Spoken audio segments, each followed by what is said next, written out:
According to Myers-Briggs, I am an introverted, intuitive thinker that judges. Those are what each letter stands for. And after doing some self-awareness and even asking my friends what negative traits I have found that the biggest fault that this personality type has is having a low emotional intelligence and just a lack of emotional intelligence in general, because instead of feeling our way through life, we think our way through life, which can be beneficial, but also detrimental to connecting with others. For me personally, I tend to hold people to a high standard, and I feel like this is a common theme for all INTJ personality types. We hold people to very high standards that we often can't even fulfill, so we're very hard on ourselves naturally. And because we hold people to such a high standard, it really reflects us not being able to get really close to people and having a select few people in our lives, because a lot of people disappoint us because they don't have the ideal type of ethics, morals, logic that we're looking for. And so we get very disinterested in people very easily. And for me personally, this is reflected in my romantic relationships.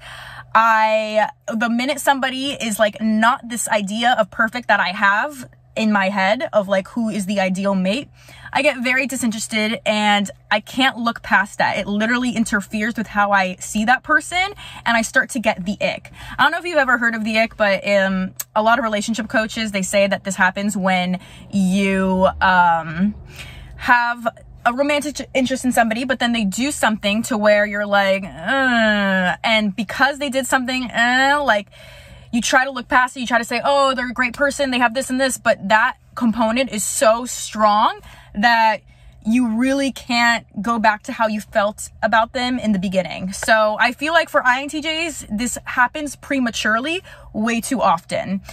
And because we like to think our way through life instead of feeling our way through life, we don't like to do things that are impulsive. So we really need an ENFP in our life to reel us back in and help us enjoy and appreciate the present moment instead of always thinking ahead.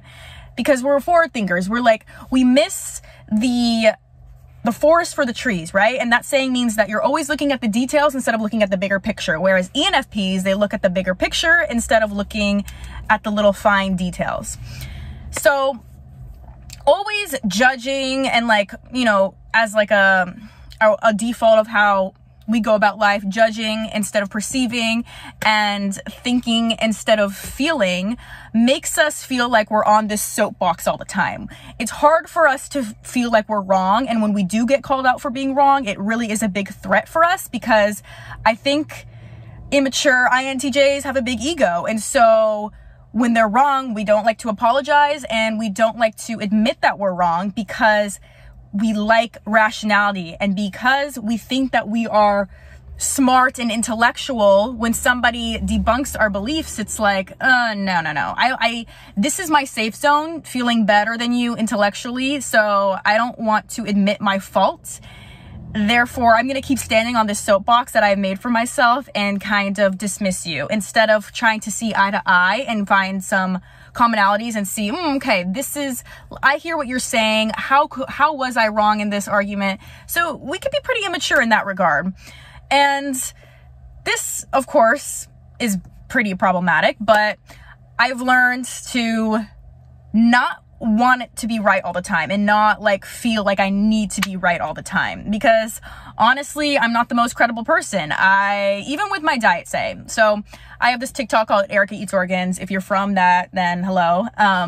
But you know, I was vegan for a while and then I preached about that. I stood on my soapbox about that. And I really was against anyone who ate meat and like kind of looked down on them like, oh yeah, little did they know that, they're wasting their life away. And then here I am doing a complete 180 eating raw organ meat.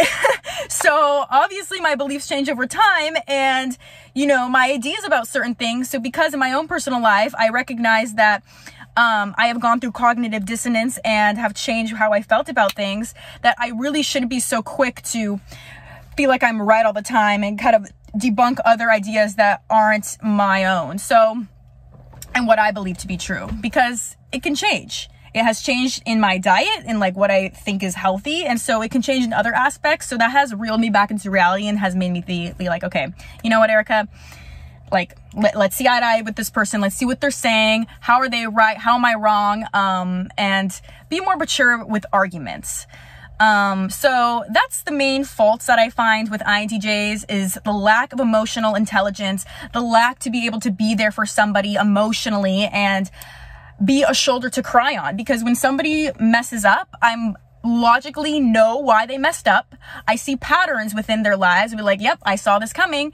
And so when they screw up or something bad happens, it's hard for me to be that friend for them emotionally because I'm like, oh, no, I saw this coming. And it's like kind of like an I told you so kind of thing, which can be very toxic. And that kind of highlights the arrogant quality that INTJs have with them. It's just kind of like this intellectual arrogance that really isn't justified and really doesn't help when trying to be a good friend. And that's why I feel like we also aren't able to form close bonds with people and don't have a lot of friends and close bonds to begin with, because it's like, yeah, you should have seen this coming. Why are you crying about it? Get over it.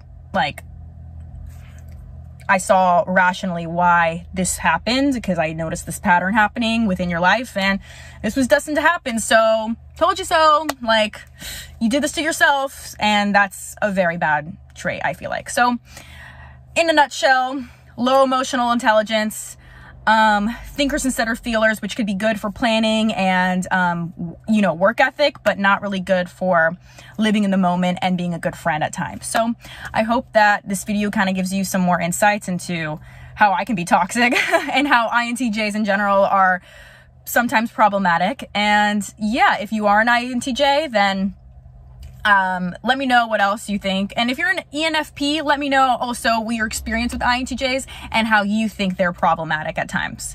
Thank you for watching, and I'll see you in the next video.